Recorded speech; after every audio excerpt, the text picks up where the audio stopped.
মানুষ যদি শ্রেষ্ঠ হয় মানুষ ফেরেশতাকে ছাড়িয়ে যায়, আর মানুষ যদি নিকৃষ্ট হয় তাহলে সে পশুত্বকেও হার মানায়।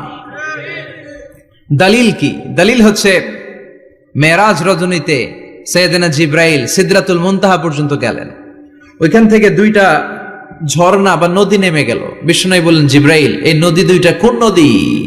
সাইয়েদনা জিব্রাইল বললেন, এই দুইটা নদী সিদরাতুল মুনতাহা থেকে পৃথিবীর দিকে নেমে গিয়েছে। আর একটা হচ্ছে ইরাকের ফোরাত নদী, আর একটা হচ্ছে মিশরের নীল নদী। এরপরে সাইয়েদনা জিব্রাইল বললেন, ইয়া রাসূলুল্লাহ, ইয়া হাবিবাল্লাহ, এই জায়গার নাম হলো সিদরাতুল মুনতাহা, এখানে একটা বড়ই গাছ আছে, এটা হলো আমার লাস্ট ডেস্টিনেশন, বর্ডার এরিয়া। এই বর্ডার এরিয়ার উপরে যাওয়ার ক্ষমতা আমার নাই। 1 ইঞ্চি উপরে গেলে আমার পাখাগুলোরে জ্বালিয়ে সারখার করে দিবে কে?